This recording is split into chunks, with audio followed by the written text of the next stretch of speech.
Magandang gabi po sa inyo. Ako po si Alfonso Galvez, 45 anyos na ngayon. Isa po akong ordinaryong empleyado sa kasalukuyang nakatira dito sa Maynila. Pero ang kwento pong ito ay hindi tungkol sa akin. Isa po itong kwento ng aking kabataan. Nangyari noong taong 1980 sa isang liblib na baryo sa Mindoro. At tungkol ito sa aking lolo Teban na matagal nang pinaghihinalaan noon bilang isang gabunan. Bata pa lang po ako noon, 12 anyos lang. Sa totoo lang kahit ako ay takot din sa kanya noong una. Tahimik kasi si lolo, madalas nag-iisa at kapag gabi, wala na siya sa bahay. Pero mahal ko si lolo. Dahil siya lang ang taong hindi ako sinisigawan kahit magkamali ako. Lagi niya akong tinatawag sa palayaw kong Ponso. Punso, huwag kang lalapit sa ilog paglampas ng hating gabi. Hindi mo alam kung ano nandoon. Sabi niya minsan habang nag-aayos siya ng mga tuyong dahon sa loob ng garapon. Bakit po lolo? Hindi para sa bata ang lugar na yon. May mga mata sa tubig. May mga hindi mo dapat makita. Ang hindi ko alam, hindi lang pala basta kwento ang mga babala ni lolo. Lahat pala ng iyon ay totoo. Noong gabing iyon, Biyernes, nagkayayaan kaming maglaro ng tago-taguan ni Naselo at ang mga pinsang ko. Sa may sapa kami nagtago. Gabi na noon, mga alas 9, pero hindi kami pinansin ni inay dahil akala niya andun lang kami sa likod ng bahay. Nagkahiwa-hiwalay kami ng taguan. Ako nagtago sa likod ng malaking puno. Bigla kong nakita si Selo, hindi kalayuan sa kinaroroonan ko. Pero parang may kakaiba sa kanya. Hindi siya gumagalaw. Parang tuod. Nakatingin lang siya sa kawalan. Selo? Bulong ko, pero hindi siya lumingon. Nilapitan ko siya. Nang malapit na ako, bigla siyang tumingin sa akin. Pero hindi na siya si Selo. Ang puti ng mata niya, halos wala ng itim. Ang bibig niya nakanganga na parang malalim na hukay. At ang amoy bangkay talaga. Nang hahawakan niya sana ako, may sumigaw. Punso, lumuhod ka. Si Lolo Teban. Dala niya ang baston na may ukit ng araw at buwan sa magkabilang dulo. Nasa kabilang gilid siya ng sapa pero bigla siyang nasa tabi ko na. Hindi ko alam kung papaano. Tinapat niya ang baston kay Selo. Nang maituro yun sa kanya, sumigaw si Selo. Hindi boses bata, kundi parang boses ng matanda na babae at lalaki na pinagsama. Biglang nagliyab ang paligid niya at tumalsik siya sa ilog. Nilapitan ako ni Lolo. Pinatong ang kamay niya sa balikat ko. Ponso, hindi na siya si Selo. Kailangan nating hanapin ang totoong Selo bago sila makabalik. Kinabukasan, sinabi ni inay na wag na raw akong lumabas. Pero si Lolo, sinama ako papunta kina Mang Ompong. Ayos na ba ang itim na langis? Tanong ni Lolo sa kanya. Oo Teban, kinuha ko na mismo sa punso ni Camela. Pero sabi niya, di raw magtatagal darating na ang mga amanduwa. Napatingin si Lolo sa akin.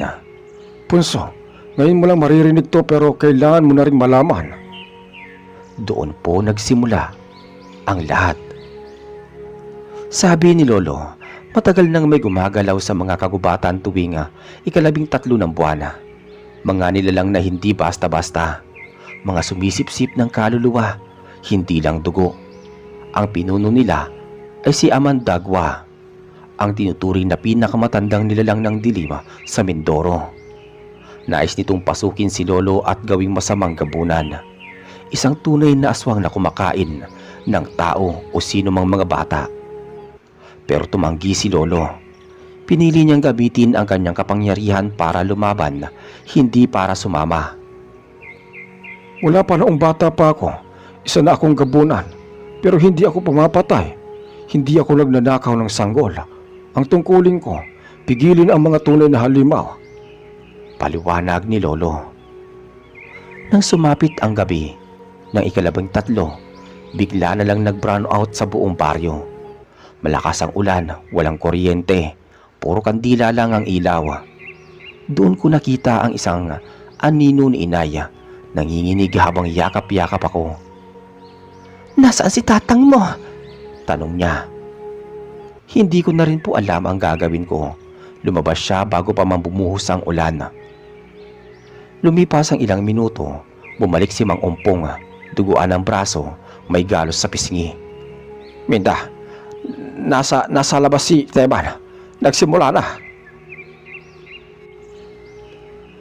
Pagdating namin sa labas, basang-basa ang paligid. Ang putik, halos lampas na sa bukong-bukong, at ang hangin parang may dalang ungol ng mga hindi matahimik na kaluluwa. Nandoon si Lolo Teban, nakatayo sa gitna ng 5 bilog na bato. Sa bawat bato, may mga nakapatong na mga dahon ng alagawa at mga tuyong bulaklak na galing paraw kay Camila. Nakita ko kung papaano pinisil ni Lolo ang palad niya. Umagos ang dugo sa gitna ng mga dahon at nilagyan niya ang baston niya ng sariling dugo.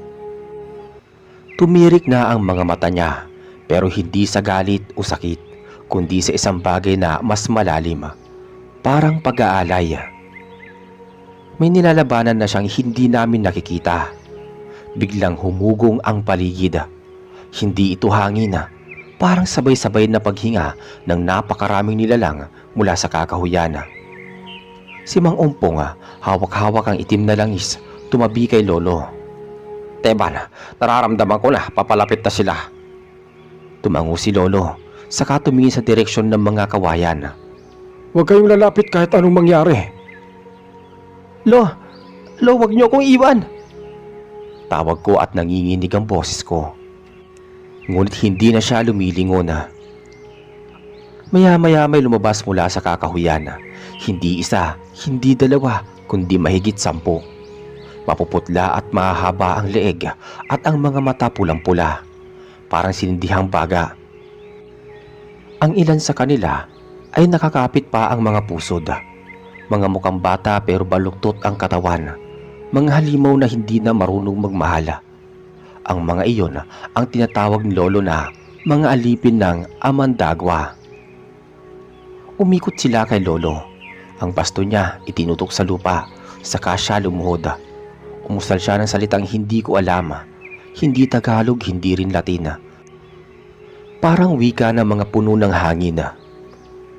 Maya-maya, bumigat ang paligid. Ang kandila na hawak ni Mang Umpong bigla na lang namatay. Tumigil ang ulan, pero mas lalo kaming kinilabutan. Saka siya dumating, si Amandagwa. Hindi ko masabi kung lalaki o babae, pero ang katawan niya punong-puno ng galis, tila balat ng ahas. Ang mukha niya ay walang ilong. Ang bibig niya nakangiti pero may tuloy-tuloy na dumadaloy na itim na likido mula sa gilid ng kanyang mga labi.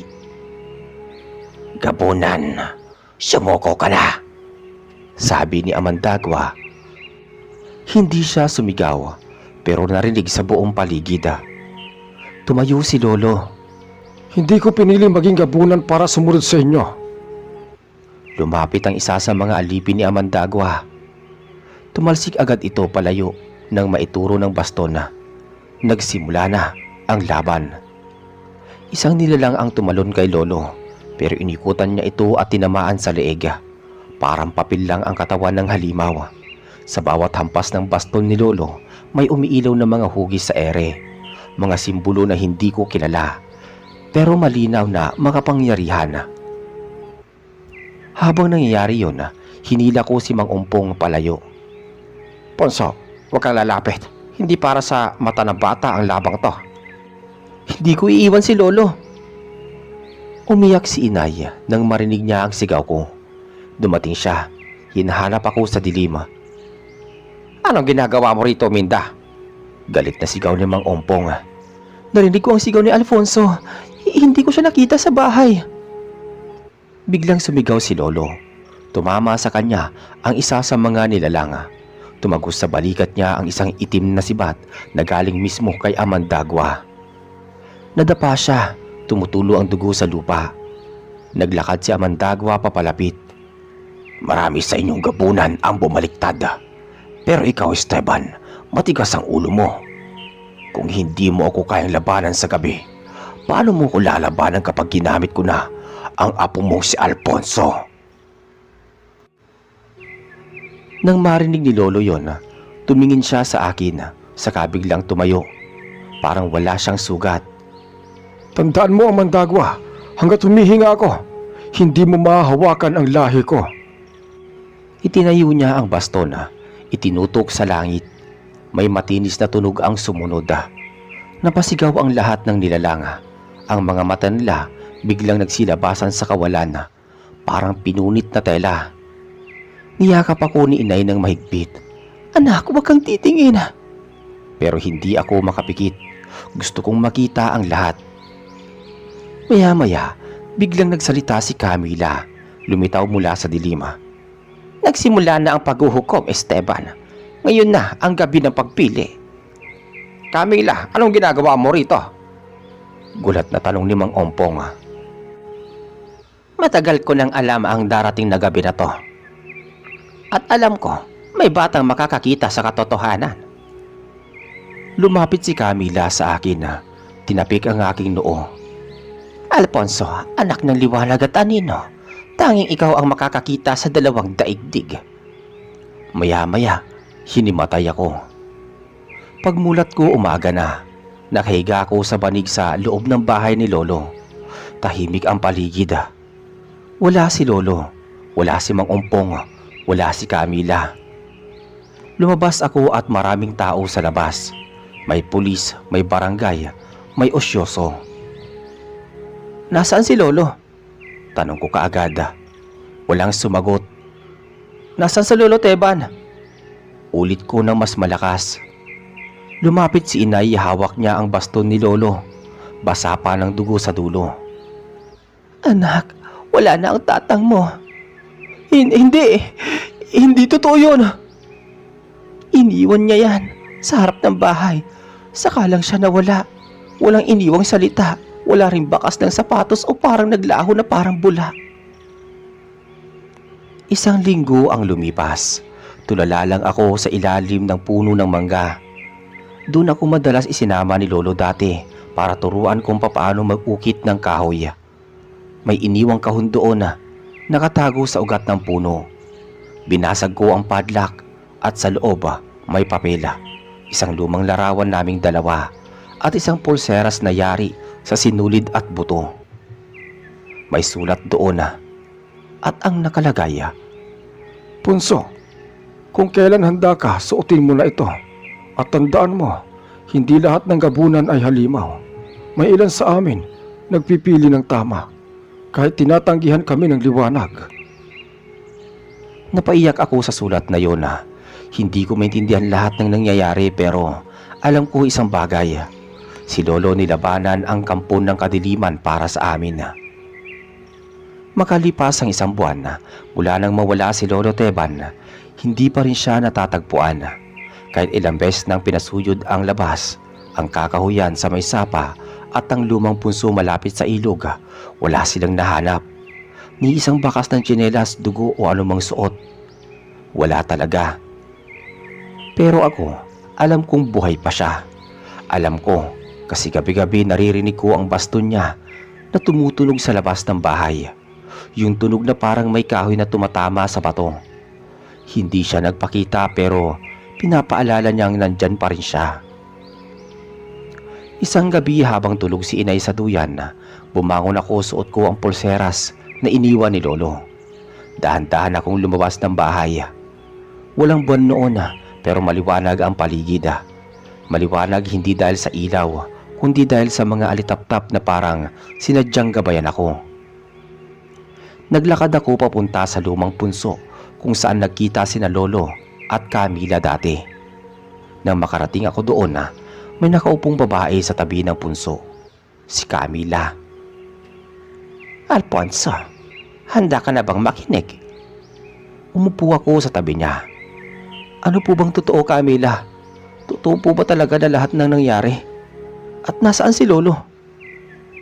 Ang gabunan ay hindi lang ang nilalang, isa itong panata. At ang panatang yan, kailangan ipasa kung ayaw mo tuluyang lamunin ang dilim. Panata? Tumango siya.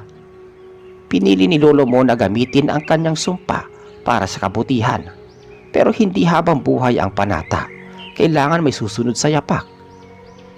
Hindi ako nakapagsalita. Kung hindi ikaw, Alfonso, baka ang lahi mo susunod sa'yo ang mahulog sa kamay ng kadiliman. Biglang lumamig ang hangin. May mga alitaptap na nagsitakbuhan sa ere. Ang paligid unti-unting nagdilima. Tumayo si Camila. Ngayon ang 13 ng buwan, darating muli ang mga nilalang ng Amandaga. Pero hindi sila para kay Teban. Para sa'yo na sila.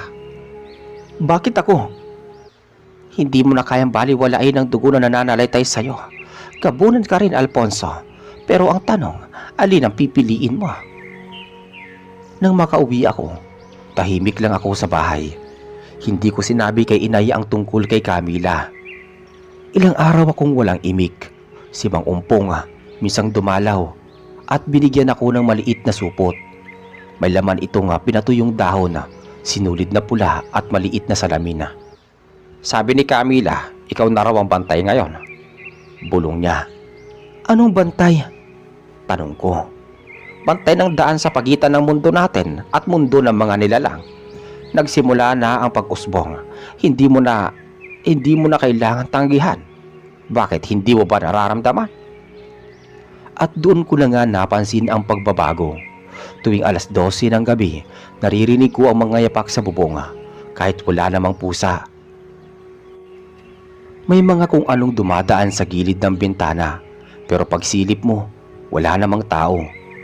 Ang tubig sa balon may kulay na nakakaiba at ang mga hayop sa bakuran tila takot na lumapit sa akin. Hindi ko na rin makausap si Selo patapos siyang bumalik mula sa pagkawala niya noong gabing yun.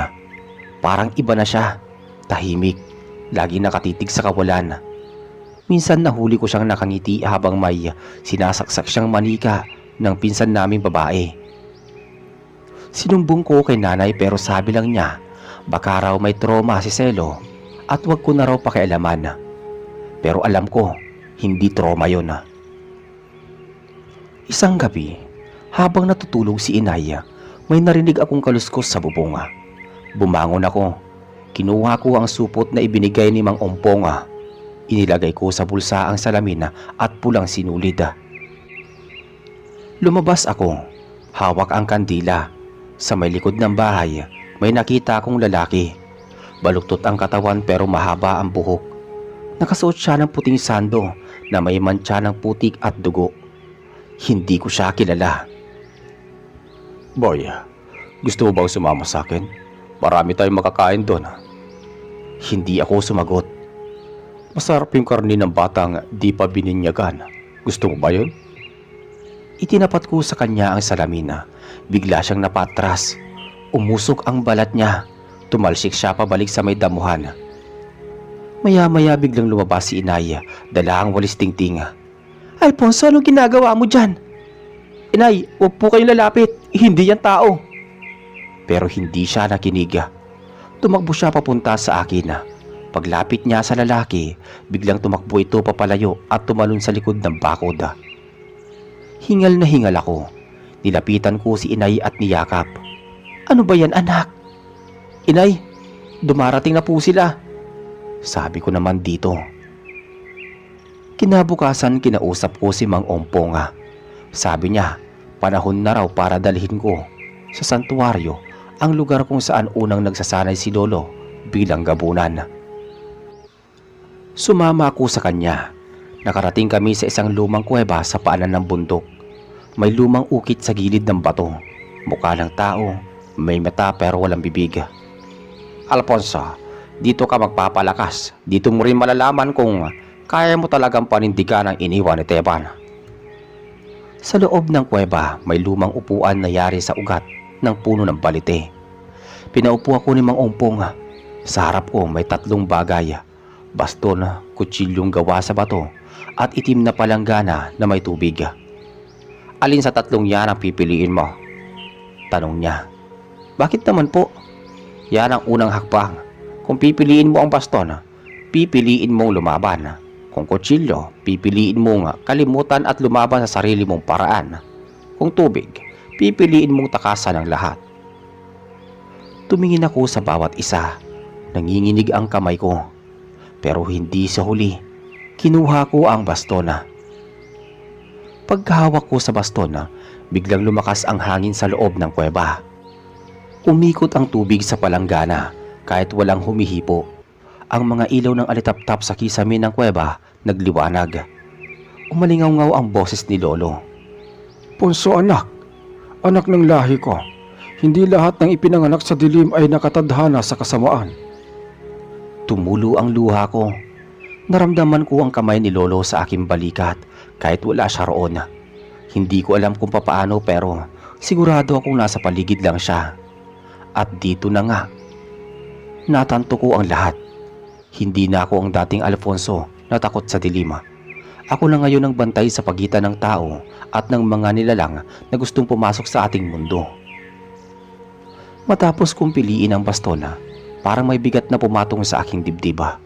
Hindi takot, hindi kaba, kundi parang responsibilidad na alam kong hindi ko na pwedeng takasan pa. Si Mang Ompong tahimik lang na nakatingin sa akin habang pinagmamasdan ang baston na hawak ko sa aking kamay. Gawa ito sa isang klase ng kahoy na parang hindi kinakalawang na panahon. Sa dulo may ukit na simbolo. Hindi ko alam ang ibig sabihin pero parang pamilyar. Parang nakita ko na to dati sa aking panaginip. Alfonso, mula ngayong gabi, ikaw na ang bantay. Hindi lang basta tagapagmana, ikaw na ang gabunang tatayo sa pagitan ng daigdig natin at mundo ng mga nilalang ng dilim. Pero hindi ko alam kung dapat kong gawin. Matuto ka at magsisimula na yan ngayong gabi. Bumalik kami sa bahay bago magtakip silim. Si Inay Minda, nag-abang sa may pintuan, halatang galing sa iyak. Nilapitan niya ako kaagad, hinawakan ang mukha ko. Anak, ano ginagawa mo kasama si Ompong? Huwag mo sanang sundan ang yapak ng tatang mo. Hindi ko siya sinagot. Tumingin lang ako sa kanya habang marahang hinaplos ang kamay niyang nakahawak sa aking pisngi. Huwag kang mag-alala, Inay. Hindi ako aalis. Hindi ko kayo iiwan. Pero kahit sinabi ko yon, alam kong may bahaging iiwan ko talaga. Hindi ang bahay kundi ang pagiging bata. Dahil ngayong gabi, hindi na ako pwedeng matulog nang hindi nakabantay. 11:00 ng gabi, nagising ako sa kaluskos sa bubungan. Hindi ito pusa, hindi rin ito hangin. Bumangon ako, isinuksok ko sa bewang ang pulang sinulid at ang maliit na salamin mula sa supot ni Mang Ompong. Hawak ko ang baston. Lumabas ako ng bahay ng dahan-dahan. Sa labas, malamig ang hangin. Masyadong tahimik para sa ganoong oras. Walang kuliglig, walang aso, walang kahit anong tunog maliban sa pintig ng puso ko. Sa ilalim ng punong mangga sa likod ng bahay, may nakatayong lalaki. Matangkad, payat, nakasuot ng pang-itaas na punit-punit. Nakatalikod siya. Alfonso. Nanigas ang katawan ko nang marinig ko ang pangalan ko. Hindi ko alam kung paano niya nalaman. Gusto mo bang makita ang lolo mo ulit? Lumunok ako. Hindi ako sumagot. Sumama ka sa akin. Nasa kabilang panig siya ng gubat. Inaantay ka niya. Tinutok ko ang baston sa kanya. Kung kilala mo si Lolo Teban, ano ang palayaw niya sa akin? Tahimik siya, hindi sumagot. Kung hindi mo alam, wala kang karapatang gamitin ang pangalan niya. Biglang lumingon ang nilalang. Ang mata niya ay itim. Purong puti ang balat niya, parang balat ng patay, kulubot at kulay abo. Mas malakas ka na ngayon at mas matapang kaysa sa inaasahan namin. Pero hindi pa sapat yan para mailigtas mo ang iyong sarili. Tumalon siya patras, biglang nawala sa dilim. Huminga kaagad ako ng malalim. Tinignan ko ang baston sa aking kamay. Nanginig ako pero hindi ako umatras. Alam ko nga, babalik siya. Kinabukasan pinatawag ako ni Camila. Pumunta ako sa kanya ng mag-isa. Sa kubo niya may mga halamang nakasabit sa bintana. Amorseko, lagundi, dahon ng banaba, amoy insenso sa loob. Umupo ka. Umupo ako sa banig sa harap niya. Inimpisan mo na ang landas, pero may kailangan ka pang malaman tungkol sa lolo mo. Anong tungkol po sa kanya? Hindi lahat ng gabunan ay pinapanganak. May iba pinili at si Esteban pinili rin. Pero hindi lang siya ang pinili. Siya ang isa sa ilang nakalaban. Si Amandagua, nang harap-harapan at nabuhay pa. Tumangulang ako. Pero ang presensya ni Amandagua hindi pa rin nawawala. Naglilihim siya sa katahimikan. Nagkukubli sa balat ng tao at isa sa mga kilala ko, pinasok na niya. Napakunot ang noo ko. Po, sino naman po? Hindi ko pa masasabi, pero kailangang matuto kang makakita. Kaya ngayon, bubuksan natin ang paningin mo. Ipinikit ko ang mata ko habang pinapahiran ni Camila ng langis ang aking noo. Naramdaman kong umiinit ang paligid, parang may binubulong sa tenga ko. May narinig akong sumisigaw mula sa malayo, pero hindi ko alam kung saan galing. Pagmulat ko, nabigla na lang ako. Ang paligid ng kubo ay iba na. Ang mga halaman kumikilos. Ang pader parang humihinga. Si Camila, iba na ang anyo. Hindi pangit, kundi maliwanag. Parang siya'y hindi albularyo kundi diwata. Ngayon, makikita mo na sila sa tunay nilang anyo. Tumango ako at naramdaman ko ang bigat ng baston sa aking kamay. Bumalik ka na sa inyo, Alfonso. Malapit nang bumalik si Amandagua. At sa pagkakataong ito, hindi na si lolo mo ang gusto niya, kundi ikaw na. Habang pauwi ako, bigla kong naamoy ang sunog. Hindi mula sa bahay namin, kundi mula sa kabilang kalsada. Tumakbo ako. May mga tao sa paligid ng kubo. Napapasigaw, nakaamba ang tubig at may umiiyak pa. Naku po si Selo, nasa loob pa. Narinig ko yun mula sa isa sa mga kapitbahay. Selo! Sigaw ko. Walang sumagot. Pumasok ako kahit hinaharang ako ni Aling Petra. Wag! Nasusunog na! Alfonso! Pero hindi ako tumigil. Pumasok pa rin ako. Sa loob nakita ko si Selo. Nakatayo lang siya sa gitna ng nagliliyab na sala. Hindi siya nasusunog pero ang mata niya puting-puti. Selo! Ngumiti siya. Huli ka na, sabi niya. Tumalon siya papunta sa akin. Itinaas ko ang baston. Tumama siya rito at tumilapo na. Tumama ang likod niya sa dingding, ngunit imbis na masaktan, natawa lang siya. Hindi mo pa alam kung sino ang tunay mong kalaban, Alfonso. Bigla siyang naglaho. Sa kanyang iniwang lugar, may marka sa may sahig. Parang letra na may buntot na mahaba. Lumabas ako at hingal na hingal. Lumapit si inay, tiyakap niya ako. Nasaan si Selo, anak? Wala na siya, nay. Hindi na siya si Selo. Nagsimula nang manahimik ang baryo matapos ang sunog. Pero hindi ako matahimik. Sa panaginip ko, paulit-ulit ang boses ni Lolo. At ngayong nagising na ako, wala na akong balak na pumikit. Ilang linggo na ang lumipas matapos ang sunog sa bahay nila Selo. Pero ang katahimikan sa baryo namin ay hindi na bumalik. Araw-araw may kakaibang nararamdaman ang mga tao. May mga alagang hayop na bigla na lang nawawala. May mga sanggol na nilalagnat na parang kinakalabit ng di nakikitang kamay. May mga matatanda na hindi na nagigisinga.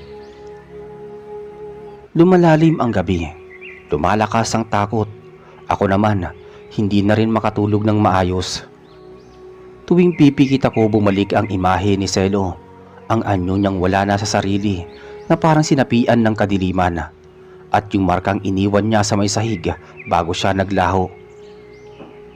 Ang letra na parang letter A na may buntot.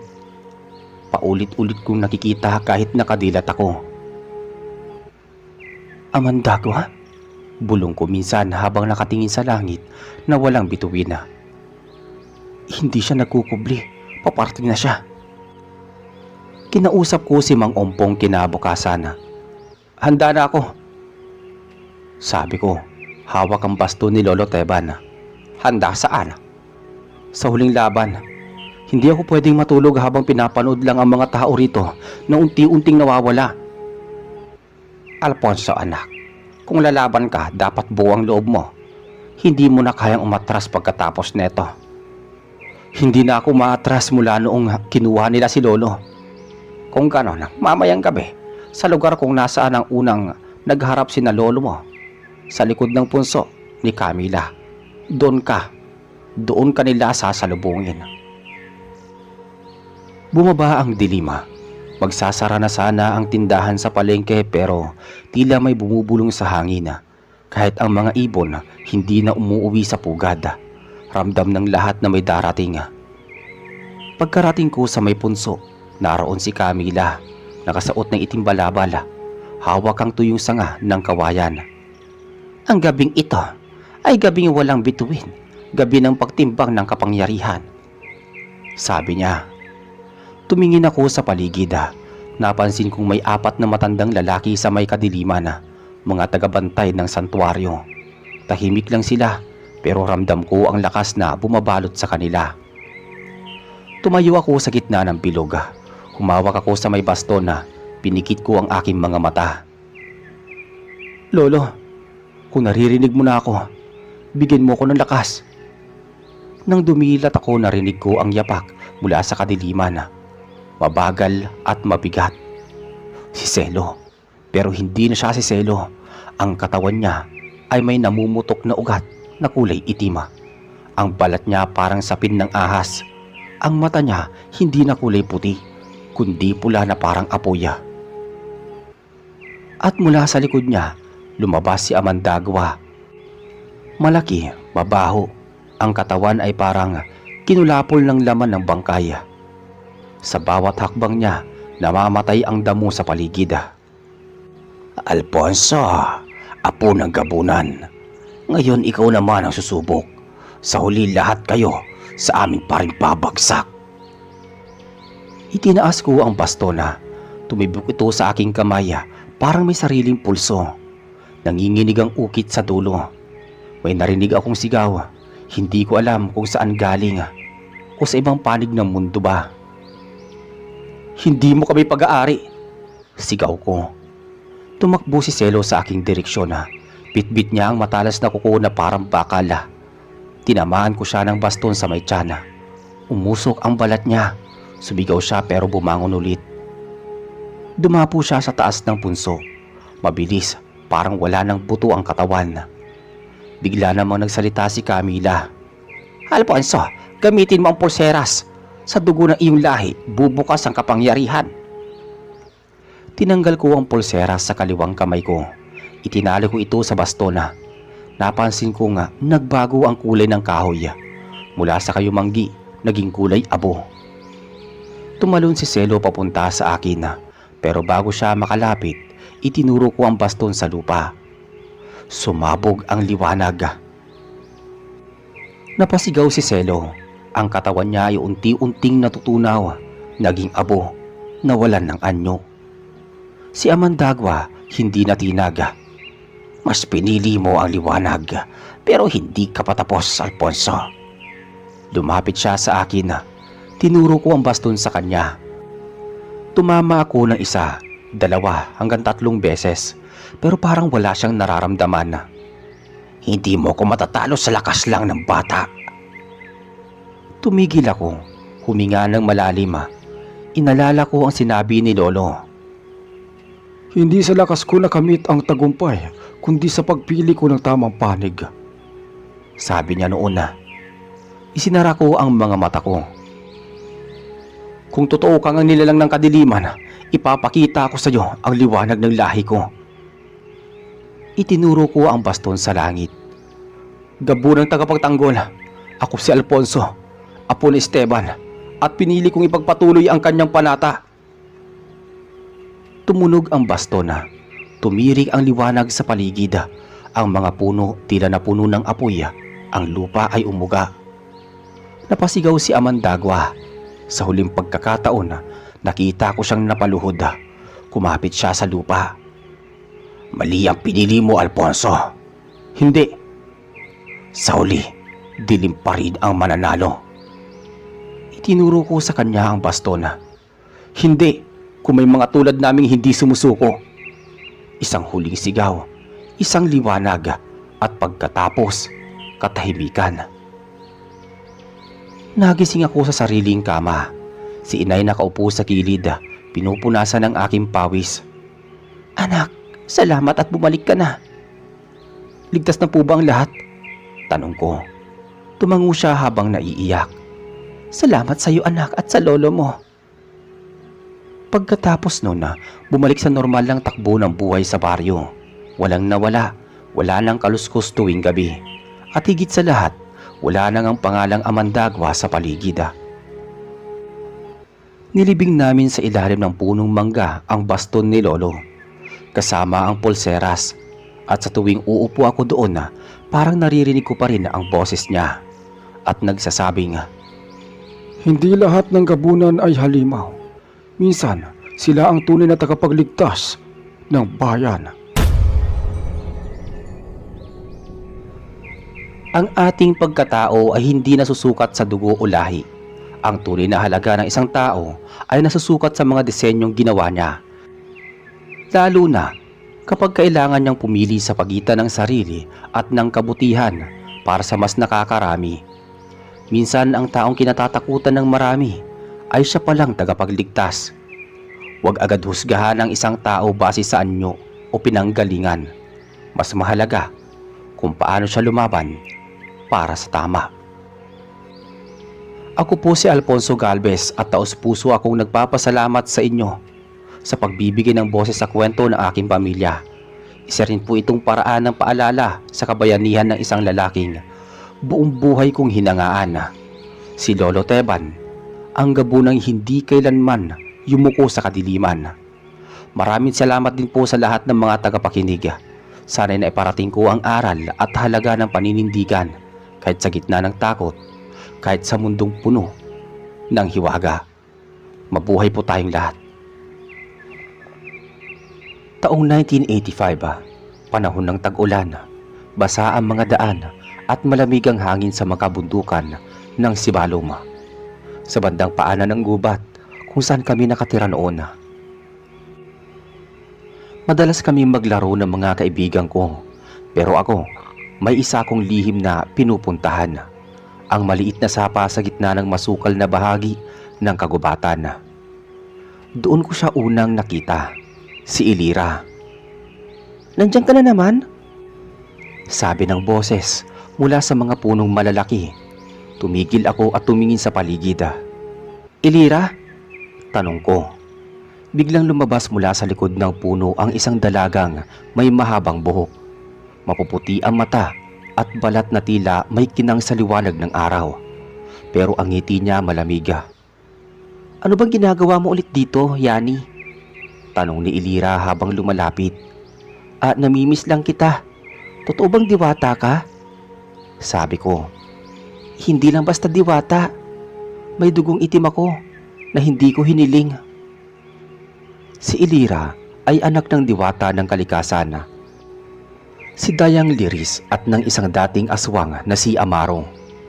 Ayon sa kwento ni Aling Ursina, matandang albularyo sa baryo namin, ang pagsasama ng engkanto at aswang ay isang bawal na unyon. Kapag may isinilang na bunga nito, sinasabing siya raw ang magpapabagsak sa balanse ng kalikasan. Pero para sa akin, si Elira ay hindi halimaw. Siya ang tanging nilalang na tumutulong sa akin nang minsang masugatan ako sa kagubatan. Pinagaling niya ang sugat ko gamit ang kanyang kamay lamang. Yani, sa mga darating na araw, may darating na panganib. Baka hindi na kita maprotektahan. Sabi ni Elira. Anong ibig mo sabihin? Tanong ko. Lumalapit na ang mga aswang mula sa hilaga. Si Kaganap, ang pinuno nila. Gusto kong kunin. Gamitin ako para buhayin ng isang mas matinding kadiliman. Sa mga sumunod na araw na linggo, unti-unting nag-iba ang ihip ng hangin sa Sibalom. May mga hayop na nawawala. May mga tao ring nagkakasakit na tila walang dahilan. Si Aling Ursina lang ang may lakas ng loob na magsalita. Nararamdaman ko na ang anak ng liwanag at dilim ay narito na. Ang propesiya ay papalapit na sa katuparan. Nang gabing yun na dumating ang mga aswang. Ang langit ay kulay abo at may kidlat na sunod-sunod. Ang mga sigaw ng mga taga-baryo ay naghalo sa mga ungol ng mga nilalang na lumilipad at mabilis na tumatakbo. Nakita ko si Turan, ang batang mandirigma sa aming lugar. May hawak na itak at pinoprotektahan ang mga tao. Ngunit nang makita niya si Elira sa gitna ng gubat na may kumikislap na pakpak sa likod at mata na nagliliwanag sa dilim, bigla siyang tumigil. Aswang! Sigaw ni Turan sabay hablot sa kanyang itak. Hintay! Hindi siya kalaban! Sabi ko naman. Ngunit hindi siya nakinig. Tumakbo siya papunta kay Elira at sa isang iglap, biglang lumitaw si Itom, isang batang aswang na kasama ni Elira. Tinabig niya si Turan at sa halip na umatake, niyakap ni Itom ang dalaga. Ililigtas kita, Inay Elira! Sigaw ni Itom. Anong inay? Gulat na tanong ni Turan habang nakatingin kay Elira. Oo, siya ang batang niligtas ko sa kagubatan. Anak siya ng isang aswang na pinaslang ng mga tulad ninyo. Hindi lahat ng may itim na dugo ay masama, Turan. Sabi ni Elira. Dumating si Kaganap kasunod ng mga anino. Mataas, payat, may mahabang kuko at pulang mata. Elira, sumama ka sa akin. Magkaisa tayo at babalik ta rin natin ang mundo ng mga tao. Hindi ako kabilang sa inyo. Hindi ako ang anak ng kadiliman. May sarili akong daan. Kung gano'n na, mamatay ka sa liwanag na pinili mo. Mabilis ang mga sumunod na pangyayari. Nagsimula ang laban. Sa gitna ng gulo, lumaban si Elira gamit ang liwanag mula sa kanyang palad at kasabay nito'y may aninong lumalaban mula sa kanyang likod.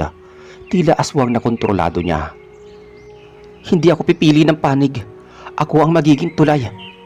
Sabi ni Elira habang itinutulak palayo si Kaganap gamit ang kapangyarihang sabay na sumiklab sa kaliwat kanang kamay niya. Liwanag ng engkanto at dilim ng aswang.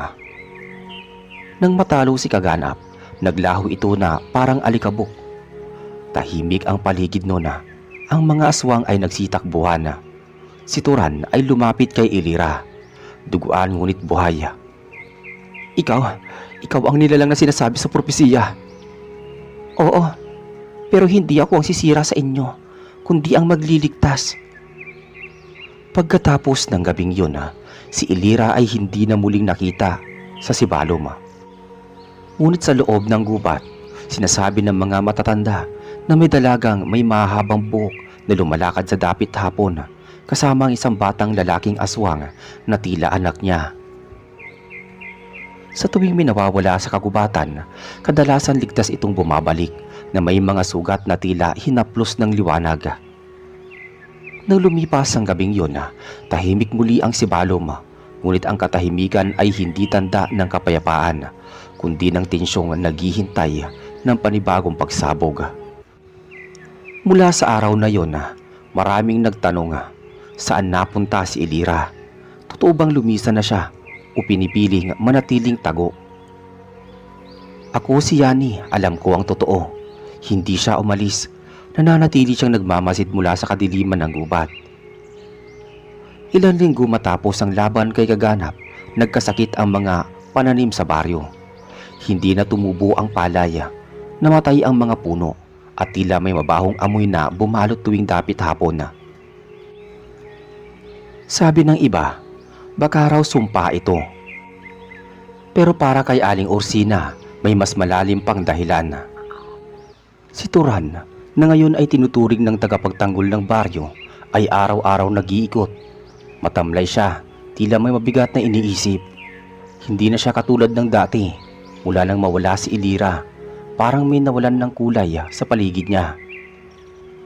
Isang gabi, habang ako'y naglalakad pa uwi galing sa ilog, may narinig akong kaluskus mula sa kakahuyan. Mahina, paulit-ulit, para bang may bata. Hinanap ko kung saan nanggagaling ang tunog. Doon ko nakita si Itom. "Itom, ikaw ba yan?" tanong ko. Nakausap ko siya sa ilalim ng puno. Nakayuko at nanginginig. "Yani, tulungan mo si Inay Elira." Napaluhod ako sa harap niya. "Anong nangyari sa kanya?" "May mga sumalakay, hindi gaya ni kaganap. Mas malakas, mas matanda." Biglang lumamig ang paligid. May kakaibang ihip ng hangin na dumaan sa batok ko. Hinawakan ko si Itom at dinala ko siya kay Aling Ursina. Habang ginagamot si Itom, nagsalita si Aling Ursina. "Ang mga ninuno ng kadiliman, sila ang gumising. Ang pagkatalo ni kaganap ang nagpaalab sa kanila. Gusto nilang kamkamin si Elira kasi siya lang ang may dugong kayang magsanib sa puti at itim." Lumipas ang mga araw na puno ng kaba. Tuwing hating gabi, may naririnig ang mga tao na pagaspas ng pakpak. Tila mga daan-daang ibon, pero wala ni isa ang nakakita. Ilang manok ang nawawala at ang mga alagang hayop ay bigla na lang natatagpo ang patay. Nakanganga, tuyot ang laman, parang silipsip ng kung anong nilalang. Isang gabi, bumalik si Elira. Nakita siya ni Turan sa may gilid ng ilog habang nagbabantay. "Elira!" tawag niya. Lumingon ang dalaga. Payat na siya, namumutla ngunit ang mga mata niya'y buo pa rin. "Hindi pa tapos ang laban, Turan. Nais nilang gamitin ang katawan ko para buksan ang lagusan sa ilalim ng kabundukan. Kailangan natin pigilan." Anong kailangan mo?" tanong ni Turan. "Paniniwala at tapang, hindi ng espada kundi ng puso," sabi ni Elira. Mula noon, araw-araw na silang nagkikita ni Turan. Hindi para magtago kundi para maghanda. Tinuturuan ni Elira si Turan kung papaano kilalanin ang mga enerhiya ng kalikasan. At si Turan naman ang nagtuturo sa kanya kung papaano gamitin ang lakas ng tao, puso, tiwala at sakripisyo. Samantala ako'y sinabihan ni Aling Ursina na mag-ingat. "May galaw sa ilalim ng lupa. Nararamdaman mo ba?" At nararamdaman ko nga. Isang gabi, biglang lumindol, hindi malakas pero sapat para gumalaw ang mga bato at mapukaw ang mga alingawngaw sa kuweba. Sa kuweba ng Tanagbanwa, sa paanan ng bundok. Sabi ng matatanda, may lumang lagusan doon, daan patungo sa pusod ng daigdig ng mga kakaibang nilalanga. Kinabukasan naglakad kami papunta roon. Ako, si Turan, Aling Ursina, si Itom at syempre si Elira. "Kapag nabuksan ang lagusan na to, magkakaroon ng pagkakataon ng mga pinuno ng dilim na pumasok sa mundo ng mga tao. At kung mangyari yun, wala nang makakapigil sa kanila." "Kaya natin to," sagot ni Turan. "Sigurado ka? Hindi ko alam kung kaya kong kontrolin ang sarili ko kapag nagsimulang gumising ang dugo sa aking loob." Lumapit si Turan, hinawakan ang kamay niya. "Ang nakikita ko sa'yo nung gabing nilabanan mo si kaganap, hindi halimaw, isang tao, isang kaibigan," sabi ni Turan kay Elira. Tahimik ang lahat. Pagpasok namin sa loob ng kuweba, malamig, madilim, ang mga pader ay kakaiba. Biglang may narinig kaming tinig, tila mula sa ilalim ng bato. Napalingon kaming lahat. Si Itom yumakap kaagad sa binti ni Elira. "Inay, tinatawag ka nila. Huwag kang sumama sa kanila, ha." Lumabas mula sa likod ng bato ang isang nilalang. Mahaba ang buhok, manipis ang balat at may pakpak na parang tuyong dahon. Ito si Laguno, isa sa matandang tagapagbantay ng mga nilalang ng dilim. Anak ka ng ating dugo. Ang laman mo ay pinto. Kapag isinuko mo ang sarili mo, mabubuksan ang daan. Hindi ko sila isusuko. Hindi ako nilikha para sirain ang mundong to. Pero hindi mo rin maiwasan ang dugo mo, sabi ni Laguno. Biglang sumigaw si Ilira. Napayuko siya. Naglalaban sa loob ng katawan niya ang dalawang kapangyarihan. Tumayo si Itom sa harapan niya. Itinaas ang kamay. Maawa ka kay inay. Hindi siya katulad ninyo. Ngunit si Laguno ngumiti lang. Ang batay may puso, pero ang puso walang halaga kung ang kaluluwa ay gutom. Sumigaw si Ilira. Tumayo at sa isang iglap, pumutok ang liwanag mula sa kanyang katawan. Parang sumabog ang hangin sa loob ng kuweba. Natumba kami. Si Laguno umurong. Napasigaw siya. Nasusunog ang balat. Tama na. Hindi ko kayo kailanman sasamahan. Sigaw ni Ilira. Umalingaw-ngaw sa buong kuweba ang tinig ni Ilira. Nagliyab ang mga ukit sa padera. Ang lagusan ay unti-unting nagsara. Gumalaw ang mga bato at pumutok ang mga ugat ng lupa. Babalik kami, at ikaw, Ilira, magiging susi. Pagkasara ng lagusan, bumagsak si Ilira. Inalalayan siya ni Turan. Namumutla pero buhay naman. Salamat. Dahil naniwala ka. Hindi sumagot si Turan. Yumakap lang. Pag-uwi namin sa baryo, hindi na kami nagsalita pa tungkol sa nangyari. Ang mga tao ay muling namuhay ngunit ang kagubatan ay tila laging may matang nakatingin. Si Ilira muling naglaho sa likod ng mga punong kahoy. Pero sa tuwing may batang nawawala at biglang bumabalik kinabukasan, na para bang walang nangyari. Alam naming naroon pa rin siya, bantay ng kadiliman at liwanag. Matapos magsara ang lagusan sa kuweba ng Tagbanwa, muling bumalik sa normal ang takbo ng buhay. Ang mga tao kahit hindi nila alam ang buong nangyari ay tila ramdam ang gaan ng hangin at ang pagbalik ng sigla ng kalikasan. Ang mga pananima ay muling tumubo at ang mga hayop ay hindi na nawawala. Pero alam naming hindi pa iyon ang talagang kapayapaan. Hindi na muli nagpakita si Laguno, pero si Ilira ilang ulit ko pa rin nakita sa loob ng kagubatan. Sa tuwing sinasadya kong dumaan sa sapa, hindi man siya lumalapit. Alam kong naroon siya, nakaupo sa isang bato, nakamasid, tahimik. Si Itom ay kasamang palaging nakaalalay sa kanya. Yani, tawag niya sa akin minsang gabi habang ako'y naglalakad pa uwi. Nilingon ko siya at nakita kong lumapit si Ilira. May bitbit na halamang gamot. Pakibigay mo to kay Aling Ursina. May narinig akong ubo mula sa hangin nang gagaling sa kubo niya. Totoo ba? Paano mo nalaman? Ang kalikasan nagsasalita at ako'y anak neto. Kahit kalahati lang. Kinuha ko ang mga halamang gamot at tumango. Alam mo, Ilira, gusto ko pa rin ng maraming tao rito. Kahit hindi sila sigurado kung ano ka. Kasi niligtas mo kami. Sabi ko. Ngumiti si Ilira. Hindi nila kailangan maintindihan ako. Basta ligtas sila, sapat na yon. Ilang buwan ang lumipas. Minsan, may balita kaming natanggap na may batang babae raw na tinangkang dukutin ng kung anong nilalang sa may bahagi ng ilog. Doon sa bandang walang kabahayan. Ayon sa kwento ng bata, may anino raw na lumapit sa kanya, may pakpak, ngunit bago siya mahila, biglang may liwanag na dumaan sa kanyang harapan at napalayas ang nilalang. Si Ilira yun, pinoprotektahan pa rin niya ang bayan. At gagawin niya yon hanggat kaya niya. Pero may hangganan ng bawat tagapagbantay. Kapag naubos na ang liwanag, maglalaban ang dugo sa loob niya.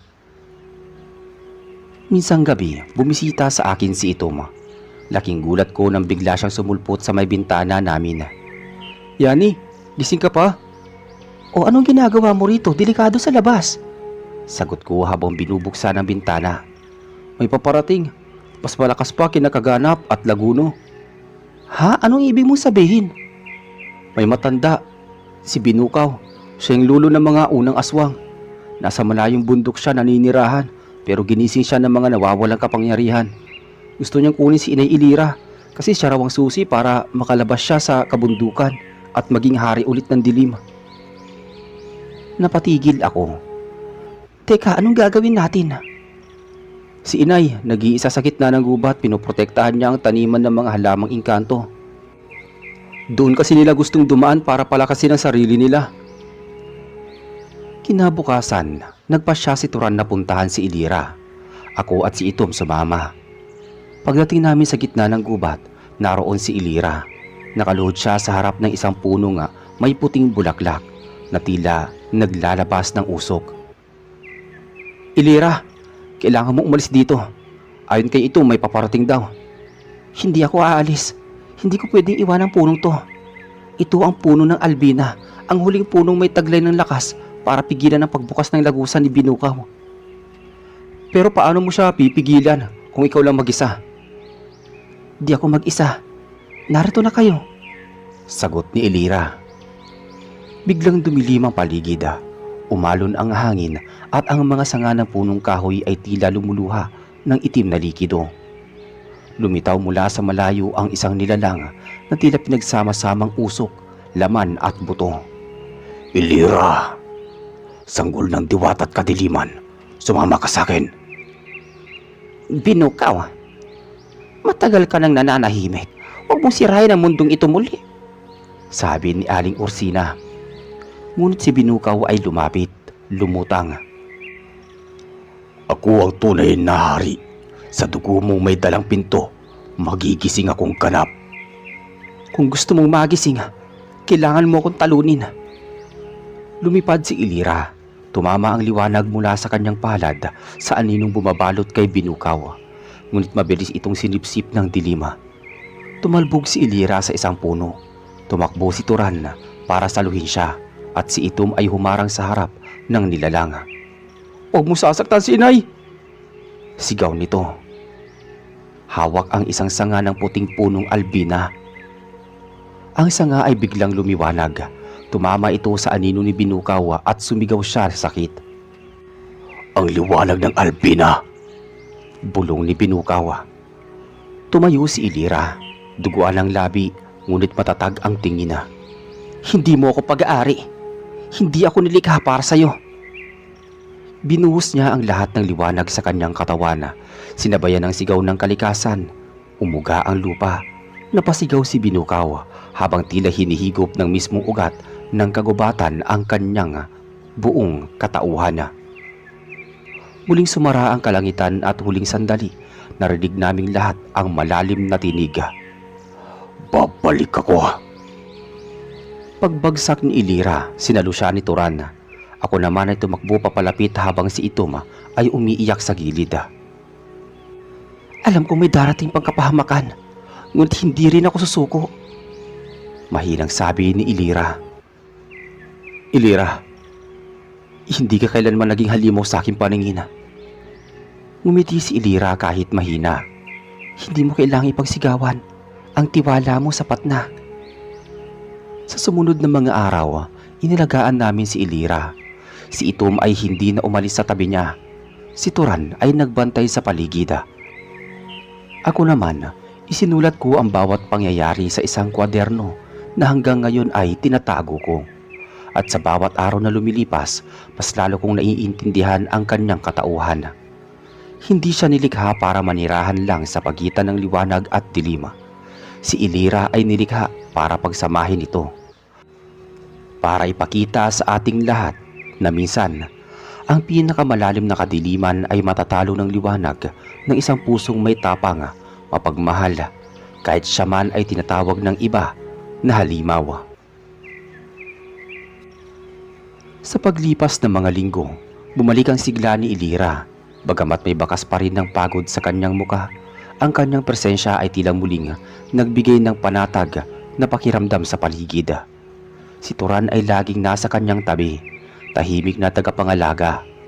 Si Itom naman mas naging masigla, pero hindi na siya gaya ng dati. Tila mas mulat na siya sa bigat ng mundo sa paligid niya. Sa baryo, hindi na rin ganoon kaingay ang mga bulong-bulungan tungkol kay Ilira. Hindi matanggap ng lahat, unti-unti na ring nawawala ang takot sa kanya. Marahil ay dahil sa mga milagro. May batang nawala sa gubat na muling natagpuan sa tabi ng sapa, buhay at walang galos. May matandang bulag na bigla na lang nakakita matapos matulog sa ilalim ng punong albina. Hindi nila alam kung sino ang may gawa, pero sa puso ng ilang taga roon, alam nilang si Ilira yun. Isang hating gabi, habang abala ko sa paghahakot ng kahoy sa may bandang gilid ng kagubatan, may narinig akong yabag, mabigat, mabagal, para bang may hinihila. "Yani!" Mahinang tawag sa likuran ko. Paglingon ko, naroon si Ilira, maputla, may bitbit na batang babae na tila walang malay. "Ano nangyari?" Tanong ko agad habang lumalapit. "Nakapasok sila. May 3 sa kanila, hindi ko sila kilala. Pero amoy ko ang dugo nila. Hindi sila aswang, hindi rin engkanto," sabi ni Ilira. "Teka, nasan sila?" tanong ko. "Hindi ko sila napatay, pero napalayas ko." Dinala namin ang bata kay Aling Orsina.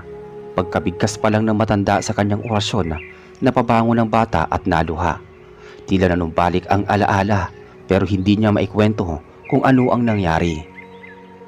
Tanging isang salita lang ang binikas ng bata habang nanginginig.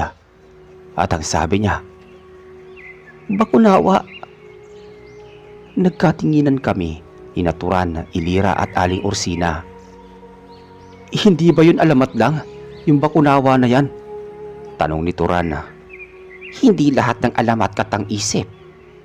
May mga nilalang na matagal ng tulog, pero kapag ginising, mas masahol pa sa mga halimaw ang dala nila," sagot ni Aling Orsina. "Pero bakit ngayon?" tanong ko naman. "Kasi buhay si Ilira. Habang buhay ang tagapagsanib ng liwanag ng dilim, patuloy rin ang paggalaw ng mga persang gustong makialam."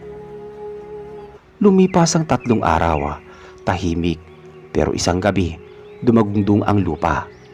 Tumigil ang lahat ng hayop sa paligid. Ang mga aso't pusa ay naguunahan sa pagtago. Ang mga ilaw sa baryo ay bigla na lang nagkapatay-patay. Tinignan ko si Itom, nakatayo siya sa may pintuan ng kubo namin, tila nakikiramdam. "Paparating na sila. Hindi na sila papasok para magnakaw, kundi para kunin si Inay Ilira." Nagtakbuhan ng mga tao sa baryo patungo sa simbahan. Ang simbahan ang tanging lugar na may malaking kandila at sinaunang bato sa paligid. Sabi ng matatanda, iyon daw ang pinakamalakas na depensa laban sa mga hindi tao. Si Ilira nasa gitna ng plaza. Tahimik, hawak ang isang itim at puting pamalo na gawa sa sanga ng albina at ng isang tuyong ugat ng puno ng kung anong halamang ugat. "Yani, kung hindi ko nakayanin, dalhin mo si Itom sa gubat. Sa gubat ng diwata, doon siya ligtas." "Teka, anong ibig mong?" "Hindi ako aalis. Hindi na ako magtatago. Oras na para pumili." Dumating ang nilalang. Mula sa langit, lumipad, mahaba ang katawan, parang higanting ahas na may pakpak. Mata niya ay pula at ang buntot ay may mga tinik na parang sibat. "Siya ang bakunawa." "Hindi. Ako ay anino niya. Ako ang bunganga ng kanyang pagkagising." Tumama ang kidlat, umuga ang lupa. Lumabas mula sa ilalim ng simbahan ang 3 aninong nilalang, mga humanoid. Matangkad, walang muka, at ang katawan ay parang usok na itim. "Si Ilira ang gusto nila. Buhay siya pero gustong gawing sisidlan." "Hindi ko hayaang mangyari yan," sabi ni Ilira kay Aling Orsina. Tumakbo siya papunta sa gitna. Sinugod ng 3 nilalang. Sa unang bugso, sinambulat niya ang liwanag mula sa kanyang pamalo at ang isa sa mga nilalang ay napatras. Ngunit ang 2 mabilis na lumusot sa lupa at sumulpot sa likod niya. Sumugod si Turan, tiniga ang isa gamit ang kanyang itak. Sumigaw ang nilalang at nawala sa hangin. Ako lumapit kay Itom at sinabing huwag siyang lalapit. Pero si Itom, imbis na sumunod ay tumakbo papunta sa punong albina. Bakit siya pupunta ron? Tanong ko. May kailangan siya, sabi ni Ilira. Nang bumalik si Itom, bitbit niya ang isang maliit na sisidlang bato. Lumapit siya kay Ilira. Inay, gamitin mo to.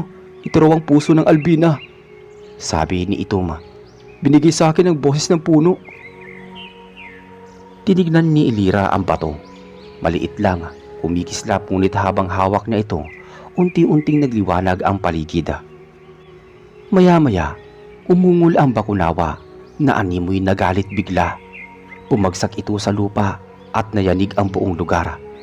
Nahati ang lupa, may mga bitak sa paligid ng simbahan. Ang mga tao ay nagsigawan, pero si Ilira hindi natinag. Hindi ako nilikha para yumuko sa dilim, at hindi ako nilikha para lang magliwanag. Ako ay tulay, at sa tulay hindi dumadaan ang takot, kundi purong tapang lang, sabi ni Ilira. Tumalon siya papunta sa nilalang. Hawak ang pamalo at ang pusong bato ng albina. Nang magtagpo ang kanilang lakas, lumiwanag ang buong paligid. Ang anino ay nagliyaba, ang langit ay tila nasunog sa liwanag. Nang bumagsak si Ilira sa lupa, hawak pa rin niya ang pamalo. Ang mga nilalang ay naglaho na. Si Itom ay tumakbo sa kanya, yumakap. Si Turan ay lumapit din. Tumulong, tumayo si Ilira. Natapos na ba? Tanong ko habang papalapit. Hindi, pero hindi rin nila nakuha ang gusto nila, sagot ni Ilira habang hinihingal. Ngumiti si Ilira. Hanggat may taong naniniwala, hindi nila ako kailanman mapapasa kanila. Mula sa araw ng huling pag-atake ng mga nilalang mula sa langit, muling nagbalik ang tahimik na kalagayan ng Sibalom. Ngunit sa kabila ng katahimikang iyon, alam naming lahat na nag-iwan ito ng malalim na sugat sa kalikasan at sa puso ng bawat nakasaksi. Si Ilira, bagamat nagtagumpay na labanan ang panganib na dala ng nilalang, na isang bakunawa, ay tila humina ang katawan. Ang balat niya ay pumuti ng kaunti, at ang liwanag sa kanyang mga mata ay hindi nakasintindi ng dati. Napansin ko rin na mas madalas siyang mapag-isa sa tabi ng punong albina. Waring nakikipag-usap sa hangin o sa mga nilalang na hindi namin nakikita. Isang gabi, habang kami ni Itom ay nag-uusap sa labas ng kubo ni Aling Ursina, bigla siyang napahawak sa dibdib. Nararamdaman mo yun, Yani? Bulong niya. Anong ibig mo sabihin? Tila may nawawala, parang may dahan-dahang kumukuha sa liwanag ng inay ko. Napalingon ako sa punong albina. Nandoon si Ilira, nakaupo sa paanan ng puno. Nakapikit at para bang may dinadalang mabigat. Kinabukasan pinulong ni Ilira si Turan, Aling Ursina, ako at si Itom. May kailangan kayong pagpasyahan, sabi ni Ilira habang hawak ang sanga ng albina. Bakit parang ang lalim ng iniisip mo? Tanong ni Turan. Dahil tapos na ang panahon ko rito. Ang katawan, ang kaluluwa ko ay pinaghahatian na ng dalawang puwersa, liwanag at kadiliman. Alam kong hindi ko ito kayang balansehin habang buhay. Anong gusto mong gawin? Tanong ko naman. Kailangan ko bumalik sa pinagmulan, sa pagitan ng mundo ng tao at engkanto. Doon ko isasara ang ugnayan ko sa dilim. Pero sa pag-alis ko, mawawala na rin ang liwanag na pumuprotekta sa lugar na ito. Tumutol agad si Turan. Hindi ka pwedeng umalis. Mas kailangan ka pa namin dito. Ngunit ngumiti lang si Ilira. Hindi ko nais ang pamamaalam, pero kung ang pagpapaalis ko ang magiging simula ng paghilom ng mundo, gagawin ko. Umakyat kami kinabukasan sa pinakamataas na bahagi ng bundok, sa tinatawag nilang talampas ng daluyan. Sabi ng matatanda, doon unang bumaba ang mga diwata para makisalamuha sa tao, at doon din isasara ng mga sinaunang tagapangalaga ang mga lagusan patungo sa mundo ng mga nilalang.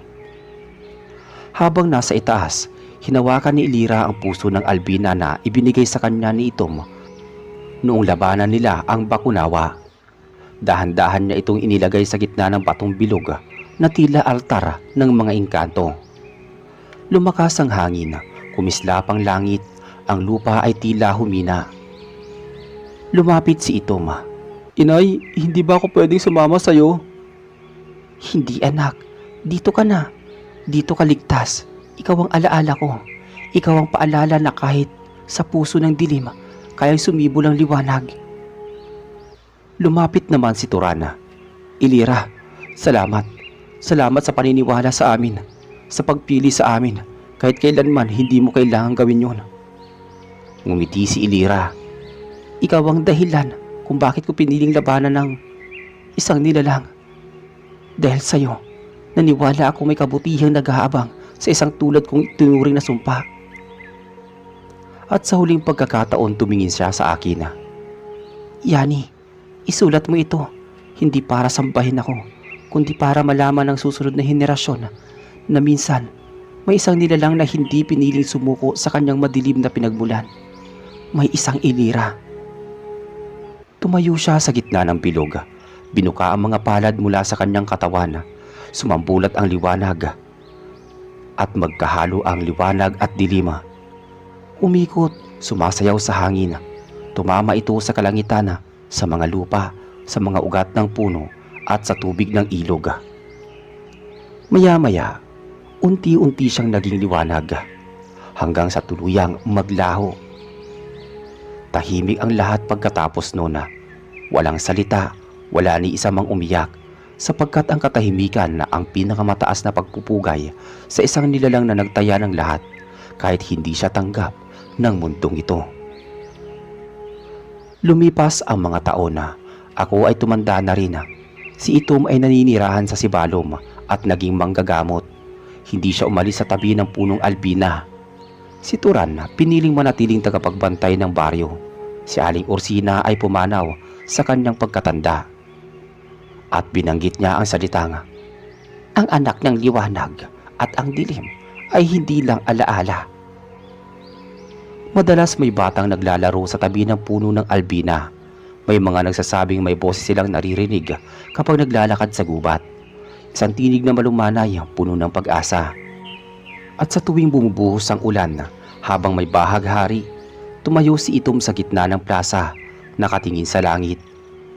Sabi niya minsan, Ang inay ko, hindi kailanman nawala. Nandito lang siya. Sa hangin, sa tubig, sa ilaw ng araw, at sa puso namin naniwala sa kanya. ang kwento ni Elira ay paalala sa atin ng ating pinagmulan, mabuti man o masama, ay hindi kailanman dapat maging hadlang upang piliin natin ang tama. Lahat tayo ay may bahagi ng liwanag at dilim sa ating pagkatao. Ngunit sa bawat araw, binibigyan tayo ng pagkakataong piliin kung alin ang yayakapin natin. Maraming salamat po sa inyong pakikinig sa ating kwento ngayon. Ingat lagi. Ako nga po pala si Eladio. 57 na ako ngayon pero hindi ko makakalimutan ang gabi ng taong 1996, gabi ng katotohanan, gabi ng mga gabunan. Noong mga panahong iyon, tahimik pa ang baryo namin sa Bicol. Ang mga tao abala lang sa pagtatanim ng palay, pangingisda at pakikipag-inuman tuwing may pista. Pero nang magsimula ng may mga hayop na makita sa paligid na walang bituka at may mga taong bigla na lang nawawala, saka nagsimula ang bangungot. Anong sabi mo? May bata na namang nawawala. Tanong ni Kapitan Merced habang hawak ang radyo. Oo, Kapitan. Anak daw ni Mang Paul. Uling nakita papunta sa poso. Sagot ni Mando. Kaibigan ko, mula noon ay naging tanod na siya dahil sa dami ng kaso ng pagkawala. Napatitig ako sa bintana ng kubo ko habang pinagmamasdan ang mga ilaw ng lampara sa bawat bahay. Tahimik ang paligid pero may kakaibang dampi ang hangin. Parang may humihinga sa dilima. Hindi ito gawa ng tao, Mando. Sabi ko sa kanya nang magkita kami sa kanto. Tumango si Mando. Oo, alam ko, Elijah. Ramdam ko rin na baka yan na ang gabunan na sinasabi ng mga matatanda.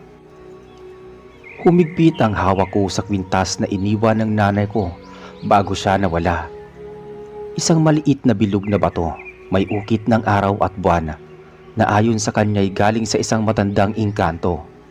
Ito raw ang pumipigil sa dugong dumadaloy sa akin. Oo, isa akong gabunan pero hindi ako tulad nila. Sa gabi naririnig ko ang mga bulong. Nararamdaman ko kung nasaan sila.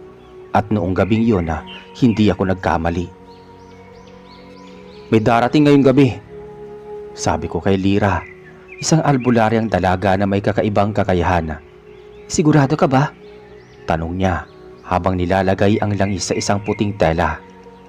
Ramdam ng balat ko, hindi to basta halimaw lang. Lahi ko to. Sagot ko habang ipinikit ang mga mata. Nagkita kami ni Mando at Lira sa sapa ng Barangay Lourdes, bandang alas 8 ng gabi. Doon huling nakita ang batang nawawala. Nagtago kami sa madilim na bahagi ng kakahuyan. Hawak ni Mando ang baril niya, habang si Lira ay naglalagay ng asin at langis sa paligid. Tahimik kami pero ang puso ko bumibilis. Ramdam ko siya. Isa sa kanila. May narinig kaming tunog. Parang may hinihigop ng hangin mula sa damuhan. At maya-maya lumitaw ang isang nilalang. Mukha siyang tao, payat, mabagal ang lakad pero pulang-pula ang mga mata. At ang balat niya'y parang tuyong dahon. Habang lumalapit siya sa gitna ng sapa, nakita kong may nakalawit na itim na itlog sa kamay niya. Gabunan, bulong ni Lira habang nag-aantada. Tumayo ako mula sa pinagtataguan. Ako ang hanap mo, hindi sila. Sabi ko rito. Tumawa ang nilalang. Elijah, akala ko ba't hindi ka nababalik sa lahi natin? Napakuyom ako. Hindi ako kailanman sumama sa inyo. Biglang nagbago ang anyo ng nilalang. Naging mas malaki. Bumilog ang katawan at lumabas ang mahabang dila. Sumugod siya sa akin pero bago pa siya makalapit, binunot ko ang kutsilyong may ukit ng araw at buwan, ang pamana ng aking ina. Isang malakas na sigaw ang narinig sa buong kakahuyan nang tamaan ko siya sa dibdiba. Umusok ang katawan niya, nanginig, at bago siya tuluyang mamatay, may nasambit pa siya. Hindi ka makakatakas, Elijah. Darating si Mang Kalisto. Nang marinig ko ang pangalan na yun nanlamig ako dahil yon ang tiyuhin ko. Kinabukasan, nagpunta ako sa lumang bahay ni Tata Isko, ang matandang manggagamot. Doon ako nagtungo para tanungin ang tungkol sa itim na itlog na nakita namin sa sapa. Pag ang itlog na iyan ay naipasok sa katawan ng tao, unti-unti siyang magiging isa sa kanila. Kailangan natin pigilan si Kalisto bago siya makakuha pa ng mas maraming katawan. Nasaan siya? Sa ilalim ng simbahan ng dating kampo ng militar sa Sitio Libtong. Ginawa nilang pugad ang lumang bunker doon. Hindi ako nag-aksaya ng oras. Kasama si Mando at Lira. Naghanda kami ng armas. Sibat na may asoge, kutsilyo na may dasala, asin, bawang at langis. Hindi kita pababayaan, Elijah, sabi ni Mando. Pareho tayong hindi papayag na madumihan pa ang baryong to. Sagot ko naman. Bandang alas 10 ng gabi, nagtungo kami sa Sitio Libtong. Madilim at malalim ang lugar. Bawat hakbang sa lupa parang may sumusunod. Pagpasok namin sa bunganga ng lumang bunker, amoy mo agad ang luma, bulok at amoy ng dugo. Nakaabang na sila. 4, lahat may dalang itim na itlog. Si Elijah, sabi nila. Ang hindi tumapo sa sumpa. Sagot ng isa pa. Hindi ako kasama sa inyo, sabi ko naman. Nagkagulo. Mabilis ang mga gabunan pero mas mabilis ako. Habang sinasaksak ni Mando ang isa sa dibdib gamit ang sibat na may asoge, Si Lira naman ay nagwawasiwas ng langis na may apoy. Sinunog ang sahiga kung saan naglalakad ang mga nilalang hanggang sa lumitaw siya, si Mang Kalisto. Tsuhin ko, puti na ang buhok pero matindi pa rin ang mga mata. Nakasabit sa leeg niya ang isang kwintas na kapareho ng sakin pero pula ang bato. Halika, Elijyo, tanggapin mo ang lahi natin. Tayo ang tunay na takapaghukom ng gabi. Bulong niya. Hindi, mas pipiliin kong mamatay bilang tao kaysa mabuhay bilang halimaw. Lumaban kami. Isa-isa niyang sinuntok ang mga padera, giniba ang paligid. Nawala sa ulirat si Lira at duguan si Mando. Ako na lang ang natira. Hawak ko ang kutsilyo. Sa huling lakas ko, sinaksak ko iyon sa puso ni Mang Kalisto. Sumigaw siya. Tumigil ang mundo at pagkatapos nun lahat ay natahimik. Simula ng gabing iyon wala nang nawalang tao sa baryo namin pero hindi ibig sabihin wala na sila. Hindi ako bayani, isa kong gabunan, pero pinili kong maging bantay, hindi banta. Pagkabagsak ni Mang Kalisto sa lupa, ilang segundo lang ay para lang akong nawalan ng pandinig. Tahimik para bang huminto ang oras sa paligid ko. Ang katawan niya ay unti-unting naging abo, habang hawak ko pa rin ang kutsilyong may marka ng araw at buwan. Napaupo ako sa gilid ng dingding ng bangkera. Hinihingal ako noon. Nanginig ang kamay ko sa pagod at dugo. Lumingon ako sa kaliwa, nandoon si Mando, may tama sa braso at may pasa sa muka. Elijyo, nagawa mo ba? Mahina niyang tanong habang pilit na bumabangon. Hindi kaagad ako nakasagot. Tinapik ko lang siya sa balikat, tapos sinabi ko nga, tapos na. Dali-dali naming nilapitan si Lira na wala ng malay.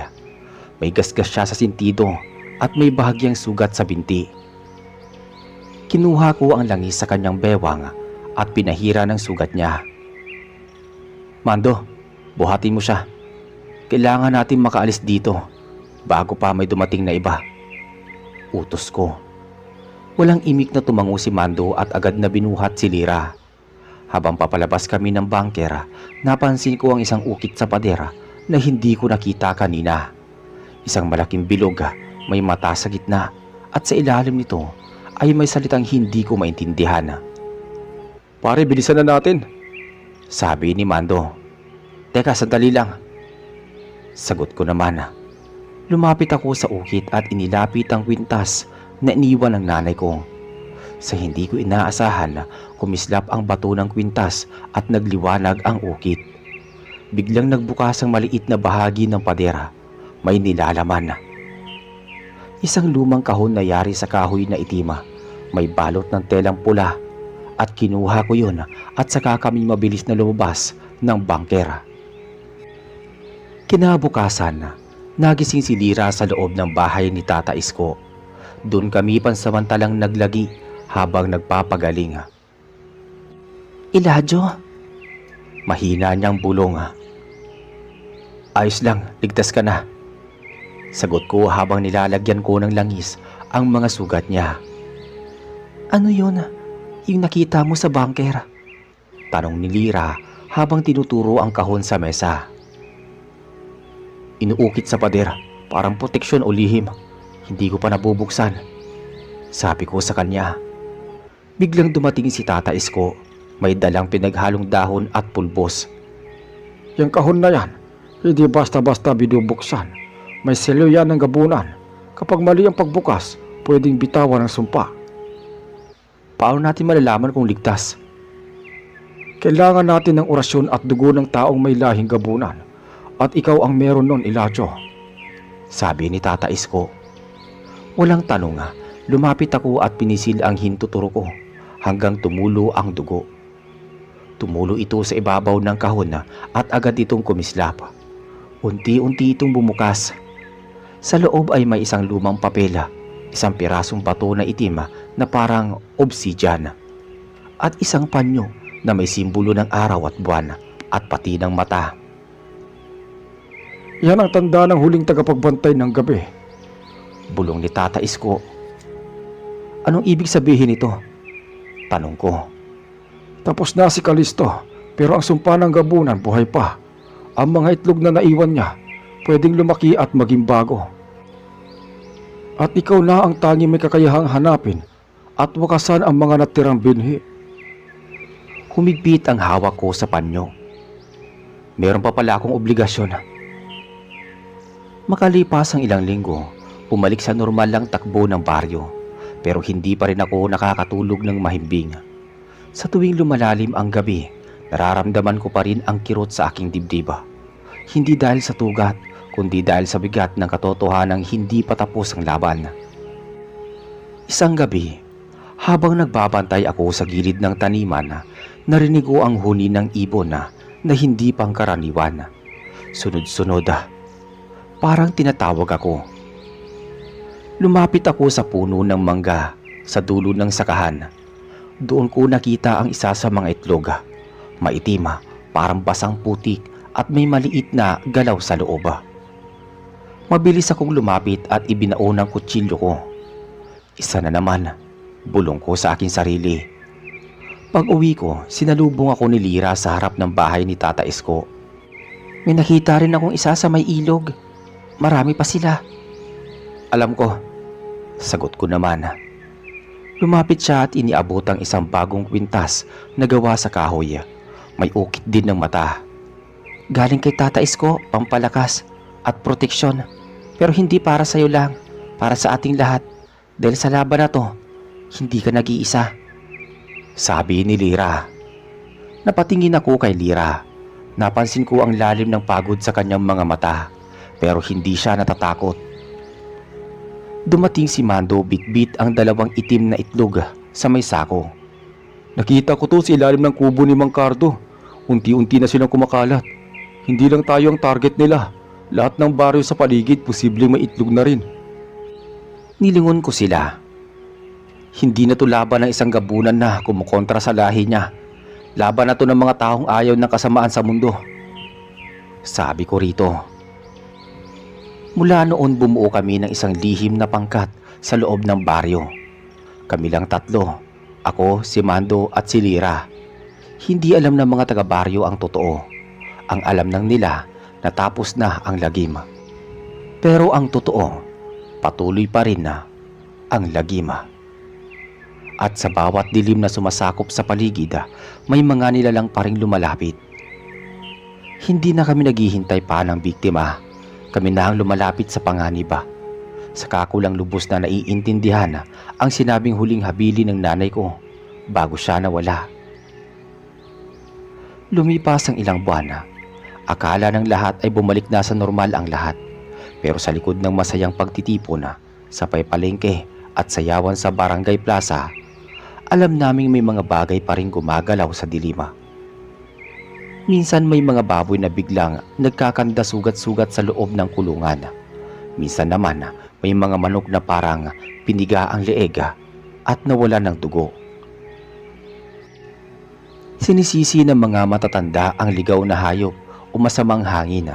Pero kami ni Mando at Lira, alam namin hindi basta hayop ang may gawa nun. Isang gabi habang nakabantay ako sa may ilog, nakita kong may anino sa itaas ng puno ng balite. Tahimik akong lumapit, hawak ang kutsilyo at dalang langis. Tinitigan ko yung anino, humakbang ako paakyat sa ugat ng puno. Doon ko siya nakita. Isang bata, siguro mga 9 o 10 taong gulang. Nakaupo, nakatitig lang sa akin. Walang imig, pero kakaiba ang itsura niya. Maputla ito, nangingitim ang labi at ang mga matay parang pinapalitan ng butas. Lumapit ako. Anong pangalan mo? Hindi siya sumagot.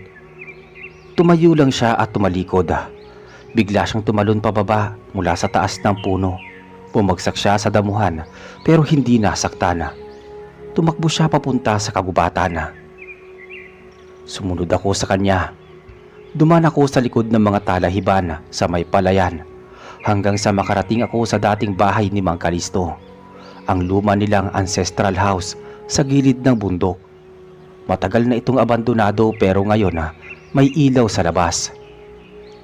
At pati na rin sa loob.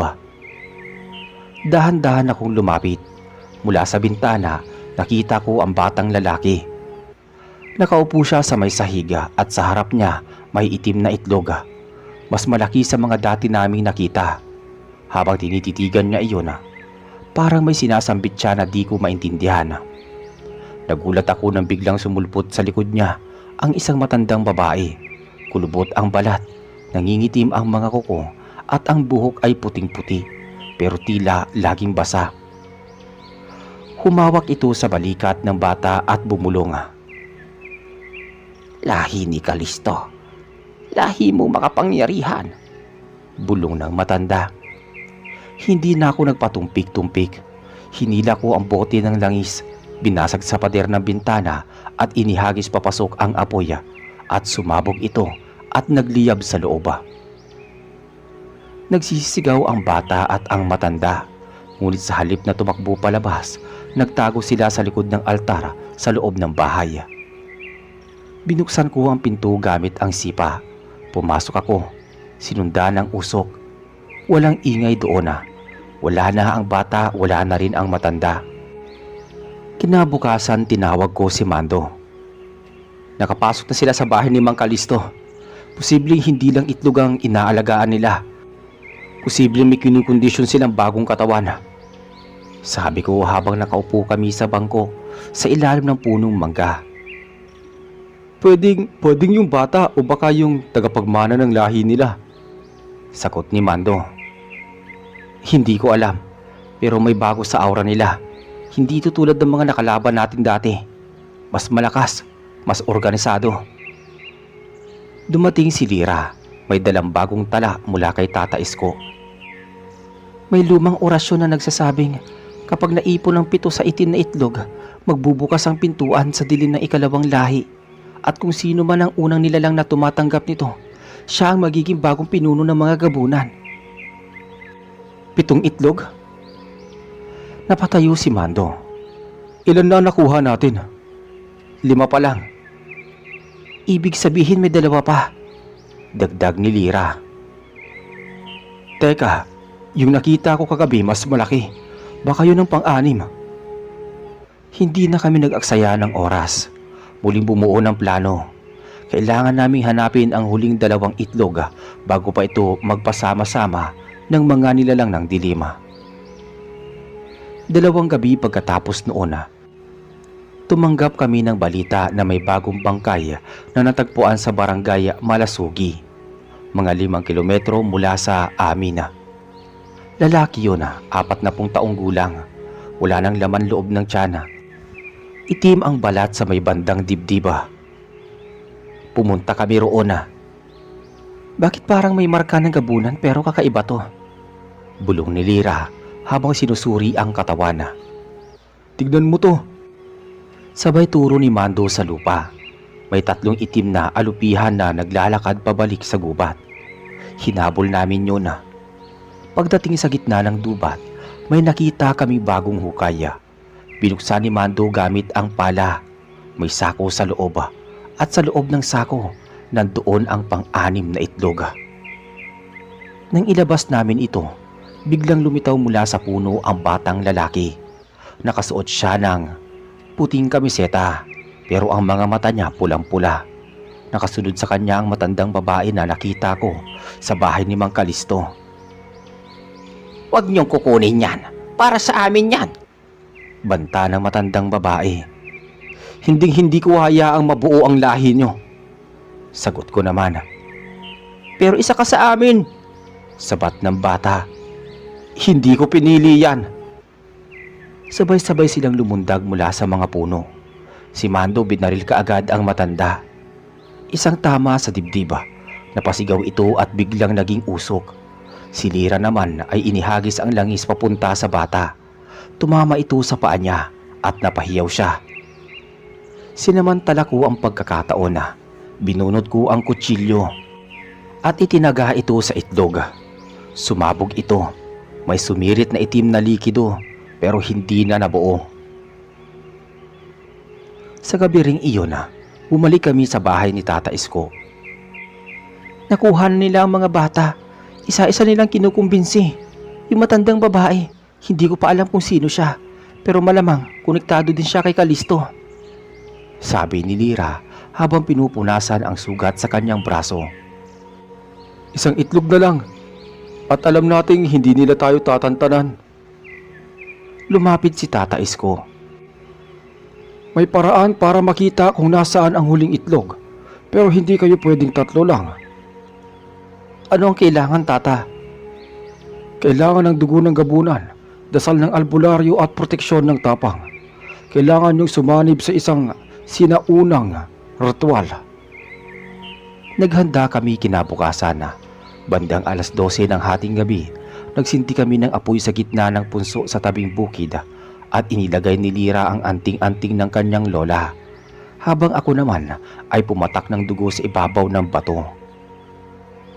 Nang magsimula na ang dasal ni Tata Isko, biglang lumiwanag ang paligid. Tumigil ang hangin. Lumitaw sa gitna ng apoy ang isang anyo ng babae. Walang iba kundi ang ina ko. Elijah, tapusin mo na ang sumpa. Nanay! Nasa ilalim ng lumang balon sa Baryo Luntian ang huling itlog. Pag nakuha nila yon, tapos na ang lahat. At biglang naglaho ang anyo niya. Magtatanghali na nang makarating kami sa Baryo Luntian. Sa gitna ng sira-sirang iskinita, naroon ang lumang balon. Pinagtutubuan na ng damo at may luma ng mga bubonga. Pagbungad pa lang namin, may naramdaman na akong init sa balat. Ibang klase, parang may humihila sa akin pababa. Tinignan ko si Mando at Lira. Tumango sila. Sabay-sabay kaming lumapit sa balona. At doon sa ilalim, nandoon ang mga huling itlog. Nakatayo kami sa bungad ng lumang balon sa may Baryo Luntian. Ang paligid balot ng katahimikan, maliban sa mahihinang kaluskos ng damo sa ihip ng hangin. Hindi ko alam kung kababayong nararamdaman ko o yung bigat ng presensyang tila umiikot sa paligid ng balon. Ang balat ko nanginginig na para bang kinikiliti nang hindi mo mapaliwanag. Sigurado ka bang dito yun? Tanong ni Mando habang sinisilip ang loob. Oo, ito yung pinakita ni nanay eh. Nasa ilalim niya ng huling itlog. Tignan mo to, sabi ni Lira. May marakang pagsusumpa. Baka may nagbabantay dyan sa loob. Dagdag pa niya. Sumilip ako. Mababa ang tubig, halos wala na. Pero sa pinakailalim may bahagyang liwanag. Hindi normal na liwanag kundi yung kulay berde at parang gumagalaw. Bumaba kami gamit ang lubid na dala ni Mando. Isa-isa kaming dumulas pababa. Pagbaba ko sa pinakailalim, ramdam ko kaagad ang basang putik. Doon ko nakita sa isang bahagi ng balon nakapatong sa batong bilog ang huling itlog. Nangingintab, nangingitim at tila humihinga. Yan na yun? Sabi ni Lira habang sinisindihan ang kandilang may langis na dalang orasyon. Lumapit ako dahan-dahan. Inilabas ko ang kutsilyo ng araw at buwan. Bago ko pa maabot ang itlog, may narinig kaming matinis na huni mula sa taas. Lumingon kami. Sa gilid ng balon may nakasilip. Isang lalaki. At ang batang may pulang mata kasama ang matandang babae. Hawak niya ang isang lumang itak na kulay abo. Hindi mo pwedeng kunin yan. Hindi mo pwedeng sirain yan. Amin yan. Buo na ang 7, huli ka na. Sigaw ng bata. Bigla siyang tumalon pababa. Ang bilis ng bagsak niya. Parang hindi na siya tao. Ibang bata ito. Sumabay ang matanda pero sa ere pa lang, sinalubong na sila ni Mando ng 2 bala. Tumama ang isa sa balikat ng matanda, kaya't napahiyaw ito pero hindi siya bumagsak. Sa halip, bigla siyang nagbago ng anyo. Naging malaking nilalang na kalahating babae, kalahating ahas. Diyos ko! Bulong ni Lira. Ako naman agad na sumugod sa itlog. Kailangan ko na itong sirain bago pa nila maagaw. Pero huli na. Hawak na ng bata ang itlog. Pulang-pula ang mata niya at punong-puno ng galit. Galit na nauuhaw sa kapangyarihan. Hindi mo ako mapipigilan, sabi niya. Hindi mo alam ang pinapasok mo, bata. Pag pinagsama-sama mo ang 7, hindi lang gabunan ang lalabas. Baka pati yung mas malalim pa sa kanila magigising. Pero bakit mo sinabing kumpleto ang 7? Sinira ko na yung isa. Gusto ko yon. Mas malakas, mas matatag. Lahat kayo magiging isa sa amin. At hindi ko sasabihin sa'yo kung bakit naging 7 ulit ang lahat ng itlog kahit sinira mo na yung isa. Naglakad siya papalapit sa altara ng lumang balon. Itinaas niya ang itlog. Kung mahal mo pa ang sangkatauhan, ibaba mo yan. Pero hindi siya nakinig.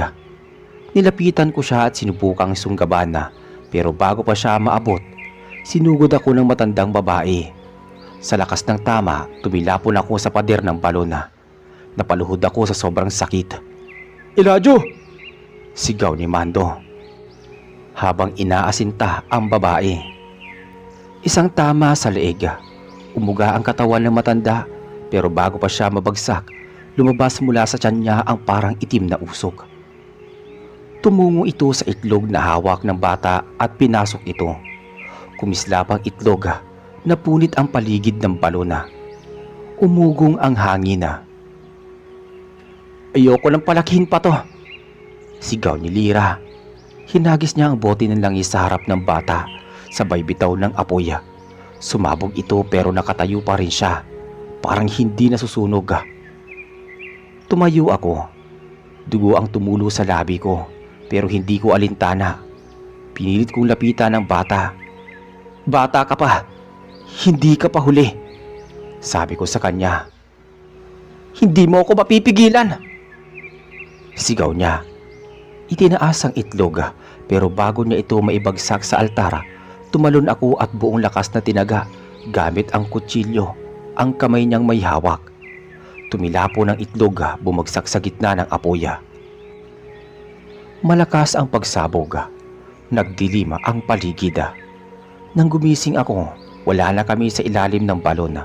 Nasa gilid na kami ng itlog. Nakahandusay. Si Mando, pilit akong ginigising. Si Lira duguan ang braso pero buhay pa naman. Nabuhay tayo? Tanong ko. Tumango si Lira. Naubos sila. Lahat ng gabunan sa paligid wala na. Tinignan ko ang langit. Muli kong nakita ang liwanag ng buwan. Malinaw, walang usok, at walang kadiliman. Tuluyan na ba silang napuksa? Sabi ni Mando. Hindi natin alam, pero sa ngayon, tahimik na. Simula noon hindi na muling nagkaroon ng pagkawala sa mga baryo sa paligid. Ang mga hayop ligtas, ang mga tao muling naging abala sa kanilang araw-araw na gawain. Wala nang gumagala sa gabi, wala nang umiiyak sa madilim na eskinita. Pero sa tuwing sumasapit ang dilim, hindi ko maiwasang maging mapagmatsyag. Kahit pa sinabi nilang tapos na, alam kong ang mga nilalang na minsang gumalaw sa gabi, kaya nilang bumalik kahit hindi ako huminto sa pagbabantay. Naging bantay ako ng gabi, hindi dahil gusto ko, kundi dahil kailangan. Ang dugong nananalaytay sa akin ay bahagi ng kadiliman, pero pinili kong maging ilaw para sa iba. Ako si Elijah Requinto, isa kong gabunan, pero hindi ako halimaw. Ako ang tagapagbantay ng gabi.